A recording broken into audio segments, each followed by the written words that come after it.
All right, let's just jump right in. Do you ever get that feeling that your attention span is just toast, completely shot? You try to focus on something and not even 15 seconds later, your hand is already reaching for your phone? Yeah, you are so not alone in this. But here's the thing. What if our entire approach to fixing this is, well, just completely backwards? It really is the question of our time, isn't it? We all feel it. We blame the phones, we blame TikTok, we blame everything, and we convince ourselves that something fundamental in our brains has been permanently fried by the modern world. But is that really what's going on? So, the source material we're diving into today kicks off with this amazing line. It's such a direct challenge to that nagging feeling that we're all broken. It kind of hints that the problem isn't about damage, it's about something else, something we can actually do something about.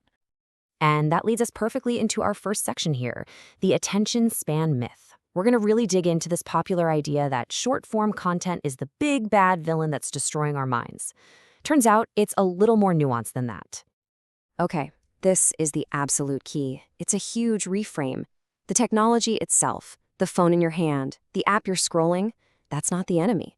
The real issue, as our source points out, is the actual quality of the stuff we're feeding our brains, minute after minute, hour after hour. So let's get to the real diagnosis. It's not that your brain is broken, or fried, or overstimulated.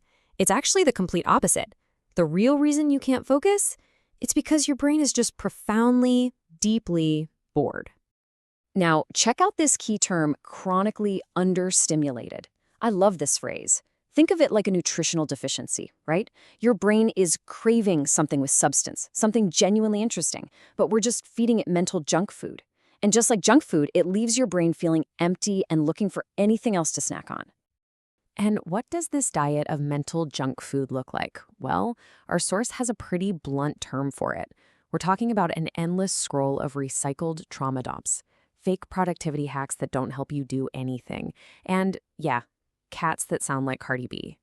Of course your brain can't focus on that stuff. It's desperately trying to escape. Okay, so if the problem is a starving brain, what's the fix? Well, this brings us to the one thing fix. And it's not what you think. Instead of trying to starve our brains even more with a so-called dopamine detox, the real answer is to finally give it the 5-star meal it's been begging for. This chart just lays it out so perfectly. Look at the left side. All the common advice is about removing things, restricting yourself, taking stuff away. But the real fix, the thing that actually works, is on the right. It's all about adding something. It's about building, leaning in, and finding an obsession. And this is it. This is the core of the whole idea. You don't fix a lack of focus by trying to force yourself to pay attention to boring things. No way. You fix it by finding one thing, one single thing that is so fascinating to you that your brain just naturally locks on. And hey, this obsession doesn't have to be some grand world-changing thing. It can be literally anything that gets you excited. It could be learning chess, figuring out how to code a simple app, writing little movie scripts, composing music, or even just trying to cook one dish like a Michelin star chef. The what doesn't matter as long as it's something that pulls you in.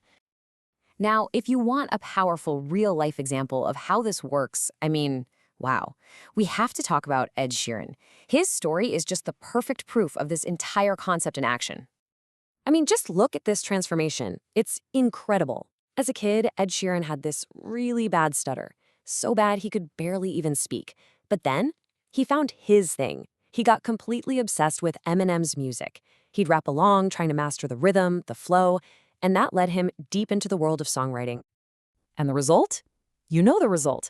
The guy now performs super complex lyrics in front of millions of people, and there's not a single trace of that stutter. See, he didn't just remove a problem, he built something, a passion, so huge and powerful that it literally rewired his brain. So this all brings us to the big takeaway, the core philosophy here. It's a massive shift in mindset, away from subtraction and towards creation. And if there's one thing you remember from all this, let it be this. Your brain doesn't need a detox. It doesn't need a fast. It's not some addict you need to punish. It's a powerful engine that's just been sitting idle. It doesn't need less. It needs a project. It needs something to build.